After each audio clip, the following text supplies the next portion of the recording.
Now we are going to start floating point arithmetic. Floating point arithmetic requires more computation compared to fixed point arithmetic. लेकिन हमने fix point arithmetic में बहुत सारी चीजें पढ़ी हैं, फ्लोटिंग पॉइंट में ऐसा कुछ नहीं है, 2-3 लेक्चर में सब कुछ निपट जाएगा। जबकि गेट में क्वेश्चंस आए भी हैं और बहुत ही अच्छे तरीके से उसको सॉल्व करना होता है।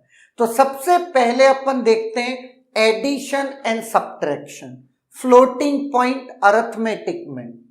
एडिशन और सब्ट्रैक्शन में सबसे पहले हम एक्सपोनेंट को अलाइन करते हैं, फिर ऑपरेशन परफॉर्म करते, चाहे वो एडिशन हो चाहे वो सब्ट्रैक्शन हो, और लास्ट में नॉर्मलाइजेशन ऑफ रिजल्ट। अल्टीमेटली आपको खुद को भी नहीं पता, पर आप जाने और अनजाने में इन तीनों स्टेप्स को परफॉर्म कर जाते हो। देखते हैं, एक नंबर है 0.55 इंटू 10⁻⁴ एंड 0.33 इंटू 10⁻⁴ इसका सम आपको करना है। आप क्या पॉलिसी अप्लाई करते हो? भैया दोनों की पावर सेम होनी चाहिए।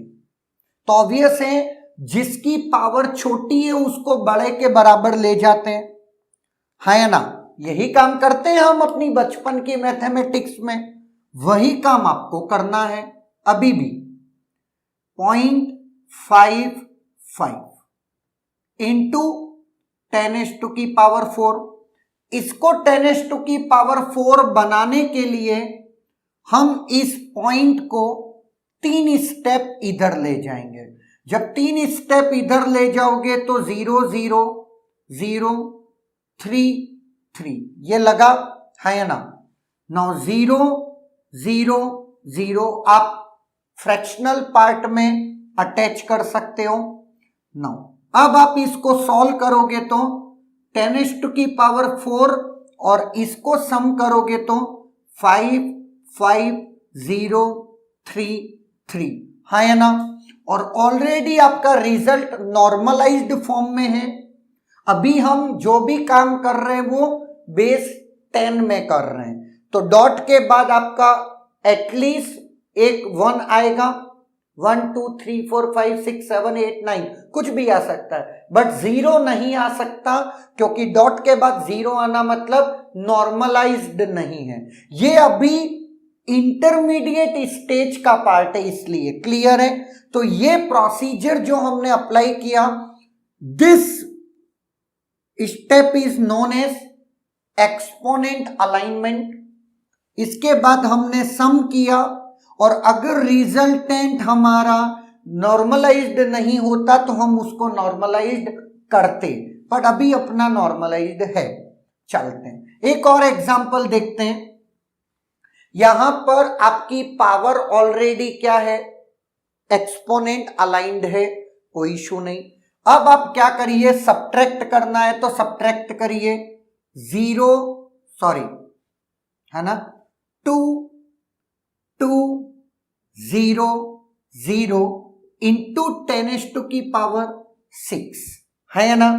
नाउ तो जब ये 0 डॉट के बाद 0 है तो आपको इसको रिजल्ट को नॉर्मलाइज करना पड़ेगा। तो डॉट को आप किधर ले जा रहे हैं?